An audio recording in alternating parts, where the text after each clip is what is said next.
ইদানিং social media খুললে দেখা যায় নোয়াখালী বিভাগ জয় মিমের হাস্যরসাত্মক ছবি ভিডিও এর ছড়াছড়ি। এমনকি লাইভ ক্রিকেট খেলা চলছে, সেখানেও নোয়াখালী বিভাগ চাই। গত কয়েক বছর ধরে দেখা যাচ্ছে বেশ কিছু বিদেশি কন্টেন্ট ক্রিয়েটররাও নোয়াখালী বিভাগ জয় মিম প্রচার করতে। তাদের মধ্যে কানাডার কন্টেন্ট ক্রিয়েটর বোরজা ইয়াংকির করা নোয়াখালী বিভাগ জয় কন্টেন্টটি তো রীতিমতো ভাইরাল। নোয়াখালী বিভাগ চাই, নোয়াখালী বিভাগ চাই, নোয়াখালী বিভাগ চাই। নোয়াখালী বিভাগের দাবি নিয়ে ট্রোল বা মিম সহ যত হাস্যরসী হোক না কেন, আসলে নোয়াখালী বিভাগ দাবি কতটা যুক্তিযুক্ত। সুপ্রিয় দর্শক, আসুন আজকে আমরা জানব নোয়াখালী জনপদ কতটা প্রাচীন এবং নোয়াখালী কি সত্যি একটি বিভাগ হওয়ার যোগ্যতা রাখে।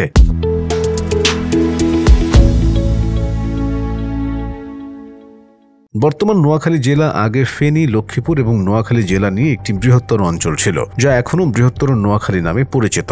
নোয়াখালী জেলার মর্যাদা পায় ইস্ট ইন্ডিয়া কোম্পানি কর্তৃক এদেশে জেলা প্রশাসন প্রতিষ্ঠার প্রাথমিক পরীক্ষা নিরীক্ষার সময় থেকে। জেলা প্রথা প্রবর্তনের পূর্বে এটি বর্তমান কুমিল্লা, নোয়াখালী, ফেনী, ব্রাহ্মণবাড়িয়া, চাঁদপুর ও লক্ষ্মীপুরের সমন্বয়ে গঠিত সমতট জনপদের অংশ ছিল। 1772 সালে কোম্পানির গভর্নর জেনারেল ওয়ারেন হেস্টিংস এদেশে প্রথম আধুনিক জেলা প্রশাসন ব্যবস্থা প্রবর্তনের উদ্যোগ নেন। তিনি অধুনা বাংলাদেশকে 19টি জেলায় বিভক্ত করে প্রতি জেলায় একজন করে কালেক্টর নিয়োগ করেন। এই 19টি জেলার একটি ছিল কলিন্দা, যা মূলত নোয়াখালী অঞ্চল নিয়েই গঠিত হয়। কিন্তু 1773 সালে জেলা প্রথা প্রত্যাহার করা হয় এবং প্রদেশ প্রথা প্রবর্তন করে জেলাগুলোকে করা হয় প্রদেশের অধীনস্থ অফিস। 1727 সালে পুনরায় জেলা প্রশাসন ব্যবস্থা প্রবর্তন করা হয় এবং এবার বর্তমান বাংলাদেশকে 14টি জেলায় ভাগ করা হয়। এই 14টি জেলার মধ্যেও ভুলুয়া নামে একটি জেলা ছিল, যা নোয়াখালীর প্রাচীন নাম ছিল। পরবর্তীতে 1792 সালে ত্রিপুরা অর্থাৎ বর্তমানে যেটি কুমিল্লা তা নামে একটি নতুন জেলা সৃষ্টি করে ভুলুয়াকে এর অন্তর্ভুক্ত করা হয়। তৎকালে হাতিয়া উপজেলা ব্যতীত নোয়াখালীর মূল ভূখণ্ড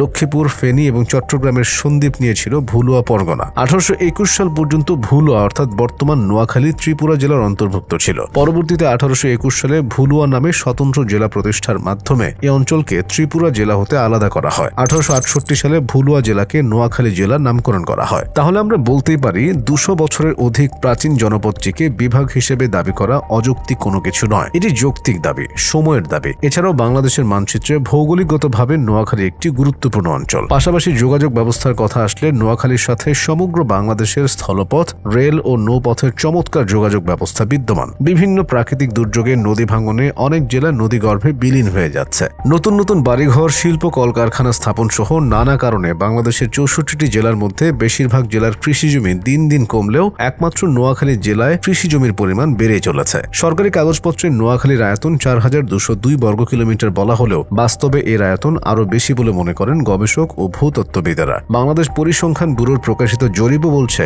নোয়াখালীর আয়তন বাড়ছে। 2023 সালে প্রকাশিত বিবিএস এর জেলা পরিসংখ্যানে দেখা যায় 1991 থেকে 2022 সাল পর্যন্ত 31 বছরে জেলার আয়তন বেড়েছে 85 বর্গ কিলোমিটার। তবে নোয়াখালীর উপকূলের নতুন জেগে ওঠা চরের হিসাব এই জরিপে নেই। সেসব যোগ করলে নোয়াখালীর আয়তন আরো অনেক বাড়বে নিশ্চিতভাবেই। জানা গেছে গত 100 বছরে নোয়াখালীর উপকূলের নিঝুম দ্বীপ, নলের চর, কেয়ারিং চর, ভাসানচর সহ অনেক দ্বীপ জেগে উঠেছে। ভাসানচরের 1.5 কিলোমিটার দক্ষিণে জেগেছে 100 বর্গ কিলোমিটার আয়তনের গাঙ্গুরিয়ার চর। এখানে চাষাবাদও শুরু হচ্ছে। হাতিয়ার পশ্চিমে নতুন করে জেগে উঠেছে ঢালচর, চর মোহাম্মদ আলী, চর ইউনুস, চর আওয়াল, মৌলভীর চর, তমরুদ্দির চর, জাগলার চর, ইসলাম চর, নঙ্গলিয়ার চর, সাহেব আলী চর এবং দক্ষিণে কালাম চর। সম্প্রতি নিঝুম দ্বীপ সংলগ্ন পালকির চরে গিয়ে দেখা যায় চরটির দক্ষিণে যত দূর চোখ যায় তার সবটাই নতুন জেগে ওঠা চর। নিঝুম দ্বীপের আশপাশের মেঘনা ও বঙ্গোপসাগর মোহনায় দূর থেকে চোখে পড়ে সবুজে ঘেরা বিভিন্ন চর। চরের বাসিন্দাদের মতে নতুন জেগে ওঠা এসব চরের কারণে নোয়াখালীর আয়তন বেড়েই চলছে। স্থানীয় বাসিন্দাদের মতে নোয়াখালীর দক্ষিণে জেগে ওঠা চরগুলোকে নিয়ে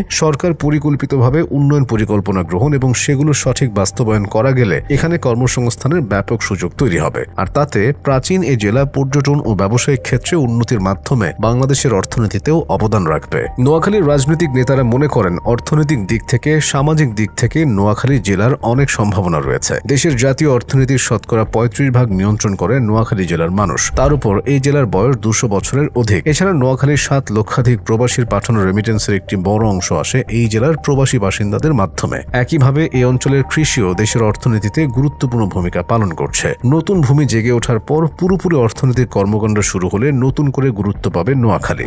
নোয়াখালীকে বিভাগে উন্নীত করার দাবি যৌক্তিক যৌক্তিক এবং সময় উপযোগী। এটি শুধু স্থানীয় মানুষের জীবনমান উন্নয়নের সহায়ক হবে না, বরং দেশের সামগ্রিক উন্নয়নেও বড় অবদান রাখবে। নোয়াখালীর ভৌগোলিক, অর্থনৈতিক এবং সামাজিক গুরুত্ব বিবেচনায় এই দাবি বাস্তবায়ন করা উচিত, তবে এটি করতে হবে সঠিক পরিকল্পনা ও পর্যাপ্ত প্রস্তুতির মাধ্যমে।